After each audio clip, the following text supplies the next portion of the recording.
ஆரம்பிச்சோனே Roman ரிங்ஸும் blood லைனும் வராங்க. Roman rings உள்ள வந்து பேச ஆரம்பிச்சோனே, இங்க பல பேர் வந்து பலவிதமான குறைய கண்டுபிடிச்சு பேசிக்கிட்டு இருக்கிறீங்க.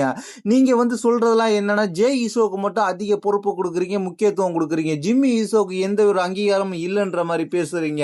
ஆனா ஒரு விஷயம் சொல்ல வேண்டும் என்றால், இங்க 2 பேருமே ட்வின்ஸ். இவங்க 2 பேருமே ஒண்ணா தான் WWE கேரியர் ஆரம்பிச்சாங்க. ஒரு முக்கியமான விஷயம் என்னவென்றால், இந்த பிளட் லைன்ல பிக் ஜிம் மட்டும் இல்லைனா இந்த பிளட் லைனே இருந்திருக்காது. ஓடிசின்ற நான் இருந்திருக்க மாட்டேன். அதனால இப்போ இங்க வந்து என்ன எல்லாரும் அக்னாலஜ்மெண்ட் பண்ண மாதிரி இந்த ஜிம்மையும் நீங்க அக்னாலஜ்மெண்ட் பண்ணணும் அப்படின்ற மாதிரி நான் உங்களை கேட்கிறேன் அப்படின்றோடனே எல்லாருமே அக்னாலஜ்மெண்ட் பண்றாங்க.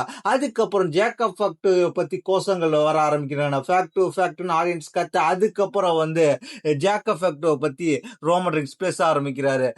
ஜேக்கப் ஃபேக்ட் உள்ள கொண்டு வந்ததுல எனக்கு மகிழ்ச்சி தான். அது மட்டும் இல்லாம அவன் நம்மளோட ஃபேமிலியில ஒரு மெம்பர் தான், அதையும் தெரிஞ்சுக்கணும். ஆனா இங்க வந்து ஃபேமிலிக்குள்ளேயே ஒரு சின்ன கலவரம் இருக்கு.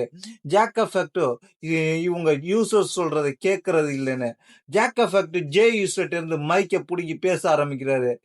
ஓடிசி நான் உங்களை மட்டும்தான் அக்னாலஜ்மெண்ட் பண்ணியிருக்கிறேன். அதனால நீங்க சொல்றத மட்டும்தான் நான் கேட்பேன். இவங்க சொல்றத கேட்கணும்னு அவசியம் கிடையாது அப்படின்ற மாதிரி ஜேக்கப் ஃபேக்ட் பேசுறாரு.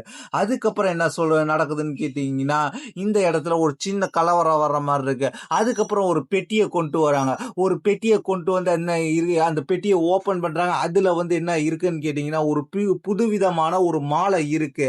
அந்த மாலையை வெளியே எடுக்கிறாரு. இந்த மாலையை பார்த்தோன்னே என்ன நடக்குதுன்னு கேட்டீங்கன்னா, இது ஒரு உயர்வான மாலை. இந்த மாலை எப்படிப்பட்டதுன்னு கேட்டீங்கன்னா, நம்ம சோமன் ஃபேமிலிக்கே ஒரு முக்கியமான மாலை.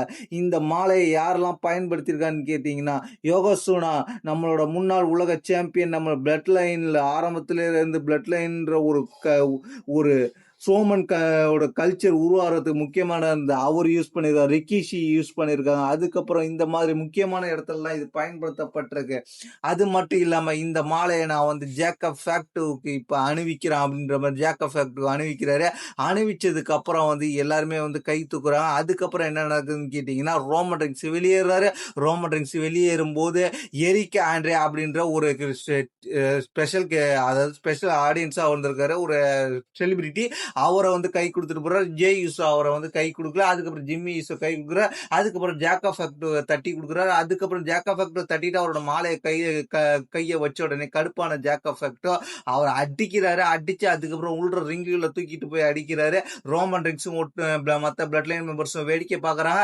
அதுக்கப்புறம் பாத்தீங்கன்னா செக்யூரிட்டிஸ் பேக் ஸ்டேஜ்ல உள்ளவங்களாம் வந்து அவரை தடுத்து நிப்பாட்டுறாங்க. இதுதான் ஆரம்பிச்சோன்னே பிளட் லைன் ஒரு பயங்கரமான சம்பவத்தை பண்ண ஆரம்பிச்சாங்க.